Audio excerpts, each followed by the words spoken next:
Eric, accused of losing control, then covering up the facts. How dangerous could it be if the CIA did indeed leave these vulnerabilities open for others to find as well? Well, what we're saying is vulnerabilities, but the real name for these things is weapons. It's one thing to release the tools if you're WikiLeaks, but when you release the actual vulnerabilities, those can be weaponized because we've seen that within 24 hours of discovering a new vulnerability, especially if it's spread mass around the world, then attackers will use that vulnerability. And 99% of the major breaches that have happened because of an unpatched vulnerability. So if WikiLeaks actually wants to be responsible for once, then they need to take great care in how they release these vulnerabilities. Nafisa, in fact, the FBI are now looking into how WikiLeaks came across this sort of information. Right. WikiLeaks has told us that this trove of code and malware and viruses and 0 days or security vulnerabilities was circulating for a long time among government hackers and contractors. And they say one of those people handed that content over to WikiLeaks. So the question is, who would that have been? If the FBI and internally CIA is going to be, making lists of who those people are and trying to find who that one, person was that turned over this content. So that's something we're going to have to wait and see if this is going to be happening, kind of, investigations into this.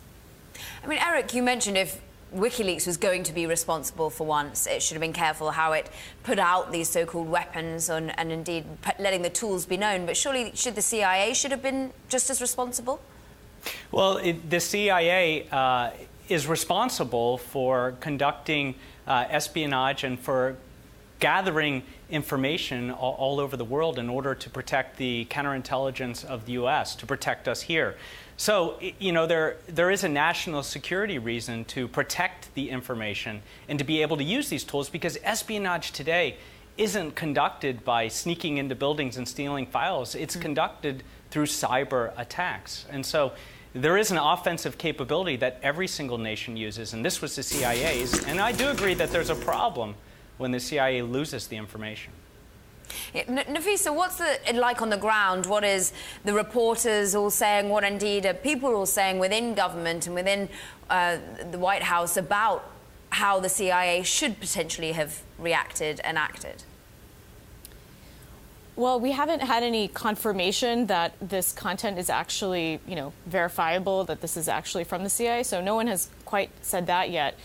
We heard Sean Spicer, the White House, saying this is very, very serious, even though at one point during the campaign we did hear, we've heard President Donald Trump previously said that he loves WikiLeaks. So, kind of backstepping a little bit from those kinds of previous comments. But we've also seen, for instance, the fact that on the Hill, we've heard from John McCain saying this is extremely serious. We need to look into this. How did this get out? This puts American lives at risk. It could be that sources and methods are, now disclosed. So you have, on the one hand, some discomfort around how did this get out from the CIA, but also will this now compromise U.S. ability to gather intelligence and information as well? And Eric, I've got to put to you, of course, this is a strained relationship we've seen between the tech giants and Washington at times. I mean, our minds go back to the San Bernardino shooting and the fact that they don't like to allow backdoors into their encryption. How do you think this puts the onus on the relationship going forward? I think that government needs to make some very strong national security decisions about what they need to provide to tech companies.